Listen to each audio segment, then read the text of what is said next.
Well, without further ado, we're on to our next session now, and you'll be pleased to know that you won't be hearing from me in this one. We're going to be talking about the sexy subject of mergers and acquisitions, what's really happening in the mergers and acquisitions market. And with us to talk about this is Adam Walker. He's a business transfer agent specialising in lettings business sales. He's going to be giving us his take on why big corporates are spending millions buying smaller rivals and how SME business owners looking to sell ensure they get the best price and conditions when they sell theirs. Please welcome to the stage Adam Walker.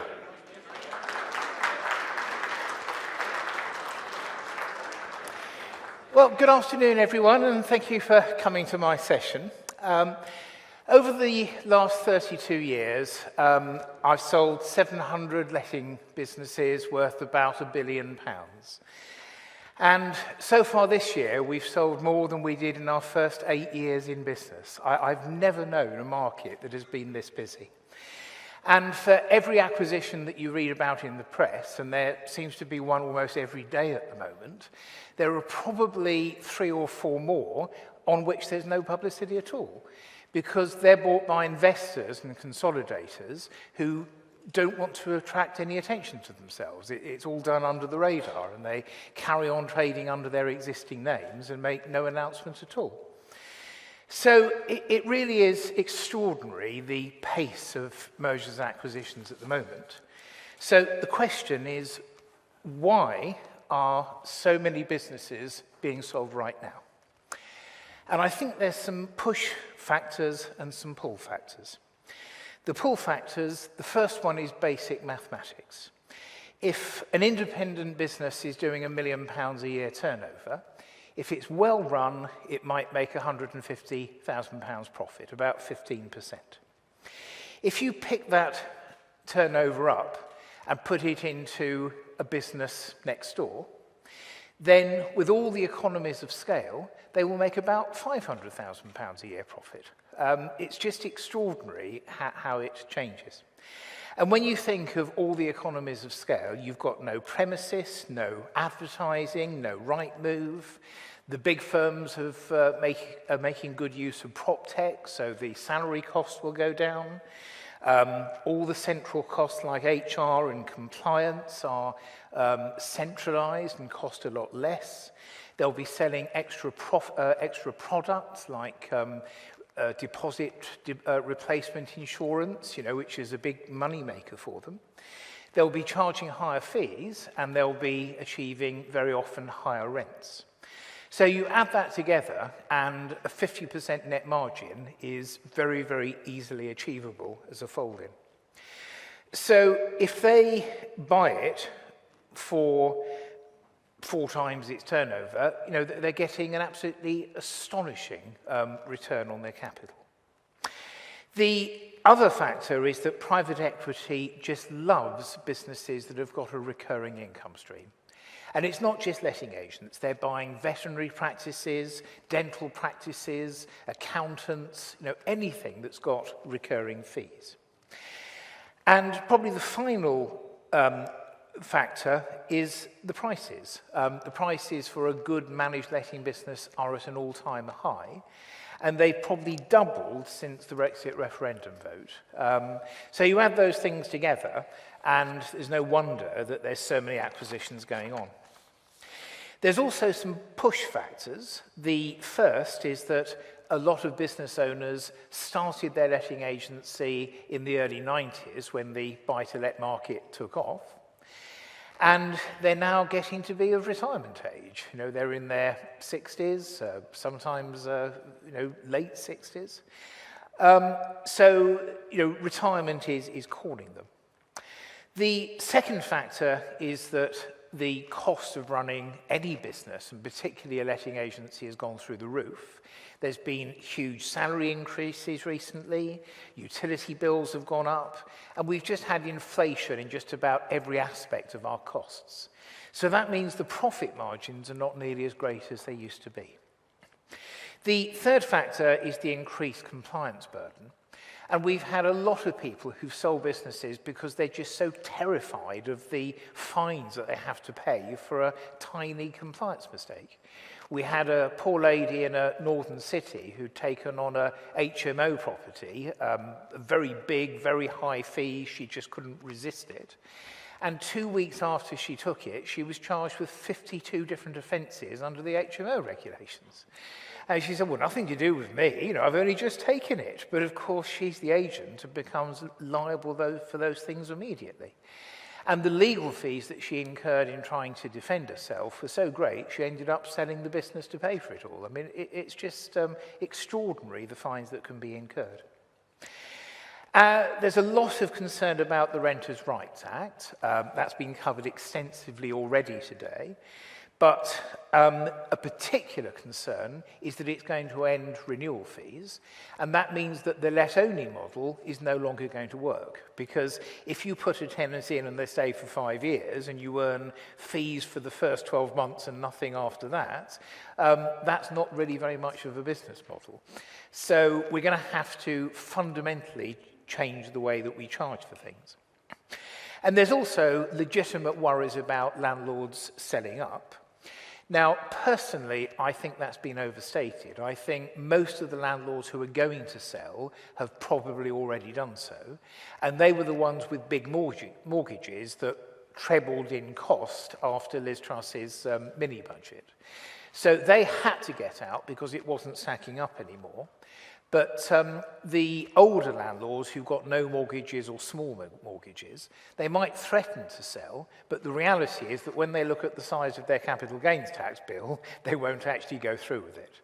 So I think that, probably the landlords that are in the sector will mostly stick with it. Of course, there'll be the natural wastage of 10% of your landlords who sell or die or move back in themselves. But I don't think we're going to get the catastrophic fall-off in landlords that some people have predicted. So if there are so many reasons for selling, should you be buying at the moment? It's a very, very obvious and legitimate question to ask. And the case for independent buyers is compelling. You read about the corporate acquisitions, you don't read about the many independent firms that are buying something. But if you're buying a business that's got £500,000 turnover, you might, in a big city, be making £250,000 profit if you fold that into an existing business. So if you were to pay twice turnover for it, which in a big city would be there or thereabouts and makes the maths easy, that would give you a purchase price of £1 million, which gives you a 25% return on investment. And I can't think of anything else that you could do with your money that would give you a 25% return with such little risk as buying a letting book in your existing area of operation. So I think those of you that are still at the beginning of your careers, it's something you really should consider very seriously.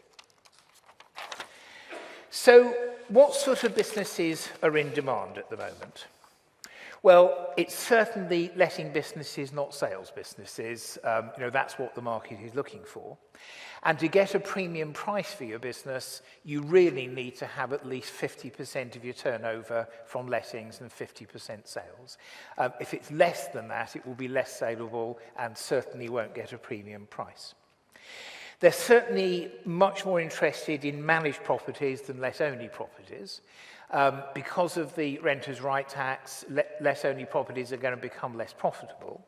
And there's also a lot of compliance risks that the landlord makes a mistake and the agent ends up picking up the bill for it, even if they were unaware of the mistake they made. City centres tend to make much higher prices than rural businesses. And the reason for that is that in a major city like London or Manchester, you might have 30 or 40 potential buyers. If you're selling a business in the middle of nowhere, there's no one to fold it into a business, therefore it's much more difficult to sell. They're interested in businesses that have got high rents and high fees. If you're in a very low rent area with average rents of £300 a month, it's much harder to make a living out of that. And if you're running at 5% fees for a managed property, well, it's very hard to see how a corporate could make a profit on that. And it's very important that the business is compliant and well run. You know, we turn away a lot of the businesses that we're offered because they are uncompliant. Okay? Yep. Because they're uncompliant, and we just know that they're never going to get through due diligence. And there was a business we came across just the other day where the price would have been £850,000, and there were so many compliance problems that if they'd been fined for every offence they'd committed, the total fines would have come to over 3 million. Just astonishing how bad some businesses are. So next question, will there ever be demand for a sales business? At the moment, all the excitement is on lettings. And I'd just like to start by saying that I don't make the prices, I just run the competition. And I've said many times in my articles in The Negotiator that sales businesses are undervalued. But at the moment, they are worth very little indeed. Now, the good news is that the sales market is cyclical, and whereas you can always sell a letting business, with the sales business you get 2 or 3 years in every cycle when we get good prices for them, and then something happens like the Brexit referendum vote, or Lehman Brothers going bankrupt, or Liz Truss trebling interest rates, and overnight they're worth almost nothing again. The current cycle started the day after the referendum vote. We were just beginning to see some green shoots of recovery when Liz Truss came along and snuffed it out. I think myself that the window of opportunity is likely to open in about 2 years' time. And there will then be a couple of good years where you can get good prices for a sales business again.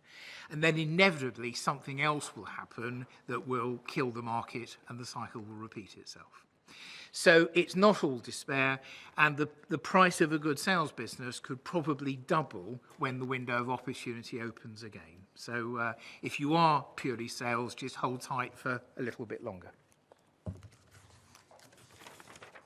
So how are businesses valued? Well, letting businesses are valued on multiples of turnover, and that seems irrational, but the reason for that is that most of them are bought as a fold into another business. Probably 3/4 of the businesses that we sell are for incorporation into another business nearby. So their current profitability doesn't really matter because it'll be very different once it's been folded in. A lot of people think that it's just a percentage of the turnover, and that's fundamentally misleading because the way that a business is valued is that you get different multiples of different types of turnover. So the most secure turnover is the management income. Once the tenant's in there, you'll earn your £72 per month for the whole of the time that they're there. So that's seen as absolutely secure. The slightly lower multiple is for rent collection because you don't have quite as good a relationship with the landlord if you're not doing the repairs for them. The next level is the setup fees, and they attract a lower multiple because you don't quite know when the next change of tenancy is going to take place.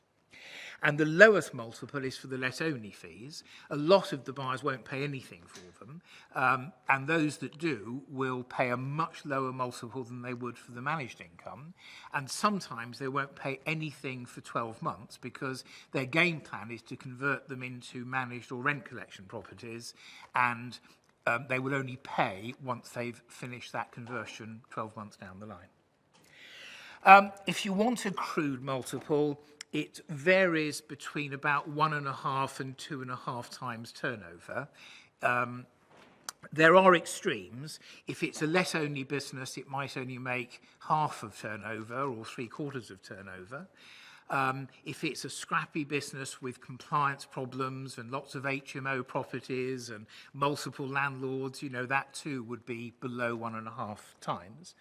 And in central London, which really is a rule all unto itself, we have consistently got more than 2.5 times turnover, particularly for the bigger and more profitable businesses.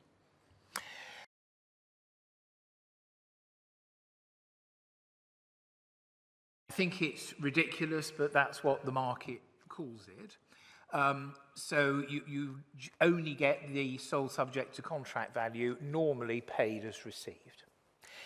And if it's a geographically remote business in the middle of nowhere, it can't be folded in, therefore it will be sold on a multiple of profit, not a multiple of turnover. So there's completely different rules apply. And we had one in the middle of a national park in a lovely area, but it was 2 hours from the nearest motorway junction and probably 20 miles from the nearest major town. And that was the devil's own job to sell because there was just no one to fold it into. And eventually we had someone who wanted to retire to the area and bought it as a sort of lifestyle business. How does the sales process work? Well, very briefly, it starts off with an accurate valuation. It's a big mistake to go to the market at too high a price because once it's gone out once, if it's then sent out again at a lower price, the buyers know that they've got you on the run and it can do terrible harm to the price that you achieve. The next stage is the preparation of a marketing pack. And that's a terribly important part of the process. It's got to be completely accurate.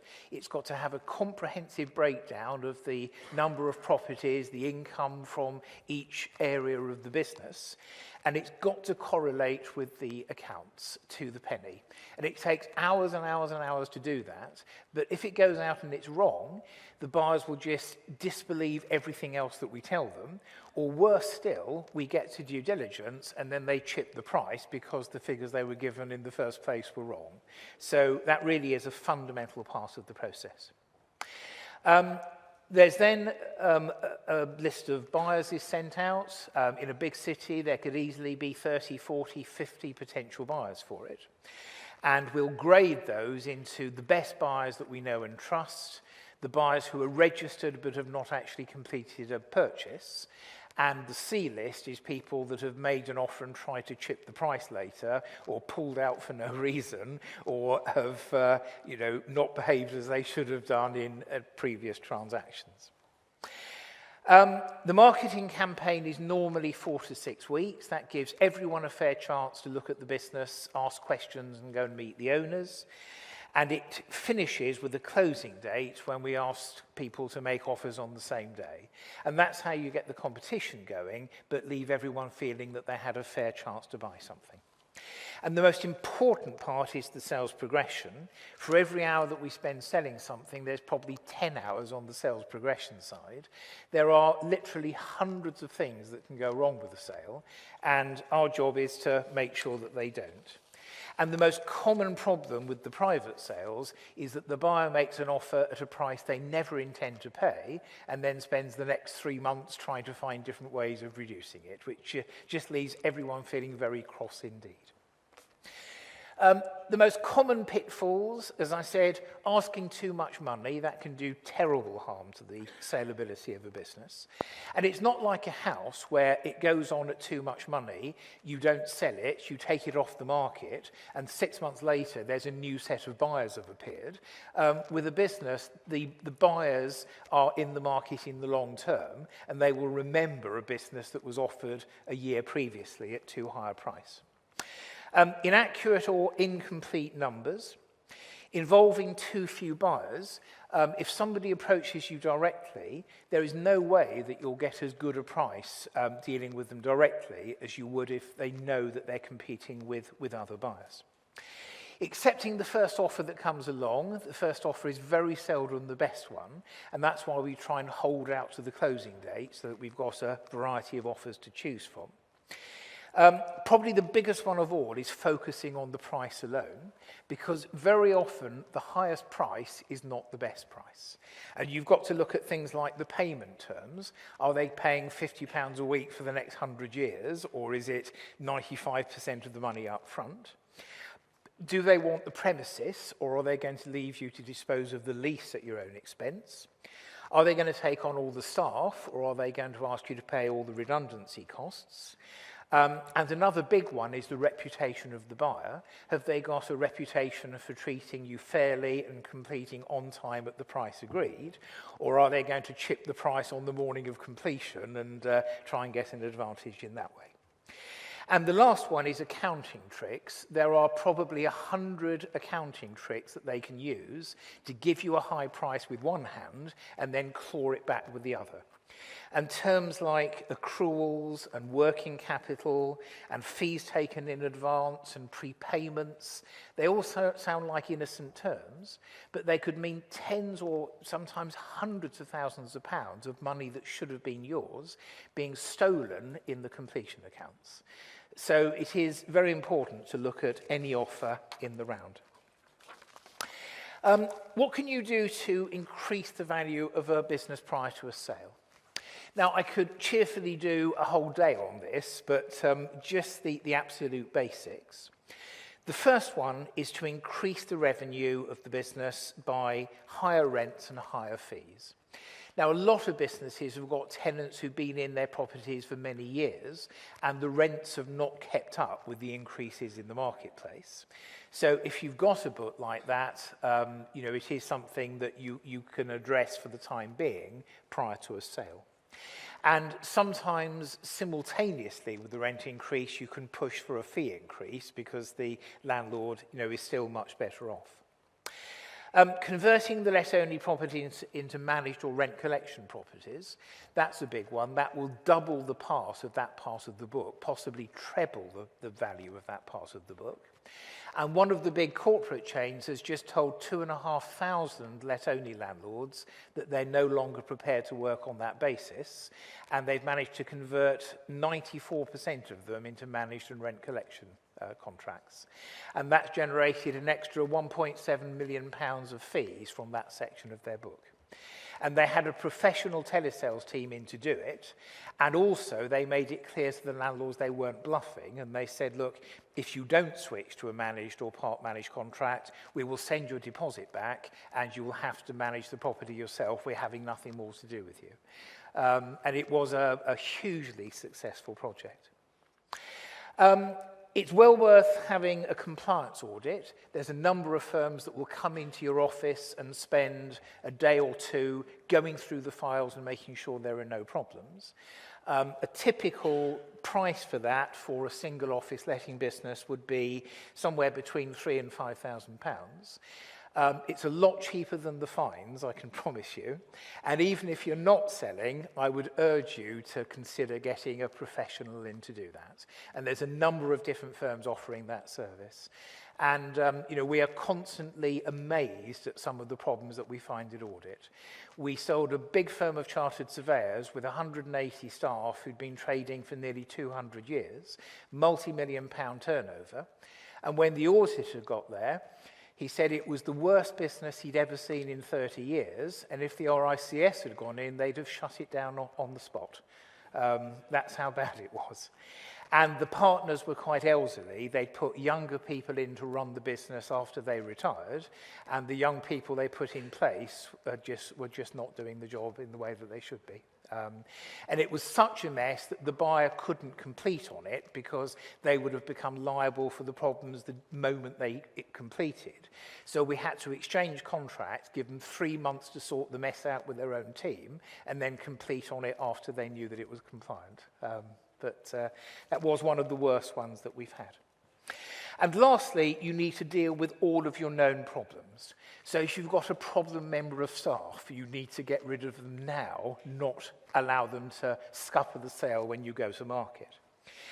If you've got an ongoing complaint, it's best to deal with it now and not have it trip up a sale. If you've got a big client who is actually loss-making because the fee is so cheap that it costs you more money to manage their properties than they're paying you in fees, perhaps you need to bite the bullet and get rid of them. If there are any compliance issues that you know about, you need to address those. And it's a little bit like selling a car. If you go and see a car with great big rusty holes in it, even if you go back 2 weeks later and it's all bright and shiny and repainted, you still worry about what you saw the first time. So it's far better that you sort the business out before the buyer sees it, rather than dealing with the issues that come up during due diligence. So what does the future hold for the letting agency? Well, I think the consolidation will happen very rapidly indeed. I reckon 5 years, 10 at the very most, and we will end up with a dozen or so mega brands. And it will just be like Tesco and Asda and Sainsbury's and Waitrose in the supermarkets. Once private equity gets started on a sector, they gobble it all up very quickly indeed. And if you think, you know, in the veterinary sector, they've bought 60% of all veterinary practices in the last 5 years. They're now buying accountancy practices. They're buying mortgage businesses, particularly remortgage businesses, you know, anything that's got recurring income, and once it starts, it picks up pace very quickly. The sales market, I think, will be less affected, and the reason for that is that you don't get the economies of scale, and sales is a much more personal business, and I think there will be room for proactive, sales-orientated people to still make a good living in the sales market. And I think it's very likely that a lot of those people will decide to work for one of the self-employed agencies or the franchises, so they get the benefit of a marketing umbrella, but can use their own hard work and sales ability to make a good income. Now, is all that good for the industry or bad? It's not really my place to say. I think it's just inevitable, unfortunately. You know, once private equity gets started, they do tend to gobble up a sector very quickly indeed. So I think, you know, over the next 5 or 10 years, the great majority of independent firms will be consolidated, and that will leave us with some mega brands and an independent sales market. I hope that got you thinking, and I think we're just about out of time. Yes? Okay, so if you've got any questions, I will be here for the rest of the day and for the evening session as well, so do please come and find me. Thank you very much.